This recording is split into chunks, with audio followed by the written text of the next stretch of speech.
Dear friends, my name is doctor Ayesha. आज हम यहाँ पर एक बहुत इम्पॉर्टेंट बात को डिस्कस करेंगे कि वो कौन सी एज है जिसके अंदर पेशेंट्स को आईवीएफ या इक्सी के लिए रिपोर्ट करना चाहिए।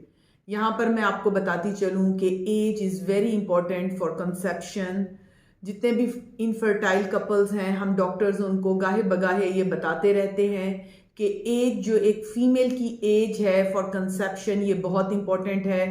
एक बच्ची जो है जब पैदा होती है तो वो कई लाख अंडे लेकर पैदा होती है, जो विद टाइम जो हैं वो मैच्योर होते हैं और फिर उनसे आगे जो है प्रेगनेंसीज होती हैं। नेचुरली जैसे जैसे एज बढ़ती है इसका रिजर्व कम होता चला जाता है।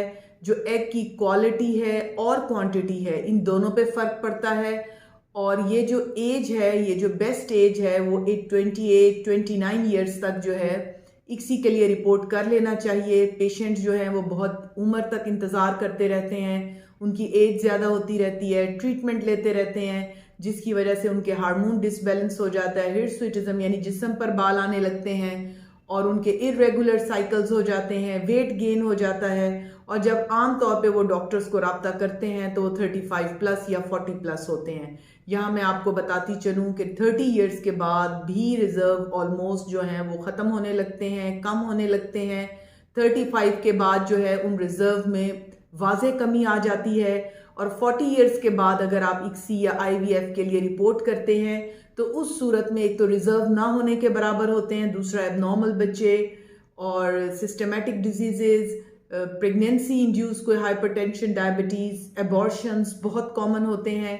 और at the age of 45 almost जब आपके पास एग रिजर्व ख़त्म हो चुके हैं, औरत मेनोपॉज में चली जाती है, तो उस वक़्त जो है फिर जब पेशेंट्स रिपोर्ट हमें करते हैं तो नेचुरली ये जो है ये यूज़लेस है, इसका कोई फ़ायदा नहीं है। सो डियर लेडीज़, जेंट्स जो मुझे सुन रहे हैं, मैं आप लोगों को बार बार कह रही हूँ कि age is very important.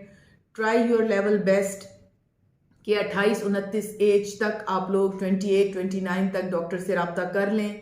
30 years के बाद रिजर्व्स कम होने लगते हैं, 35 के बाद वाज़े तौर पे कम हो जाते हैं और 40s के बाद जो है नेचुरली फिर ये एक प्रोसीजर जो है वो फिर फेलियर की तरफ चला जाता है। Thank you very much. Be blessed, be safe, अल्लाह हाफिज़।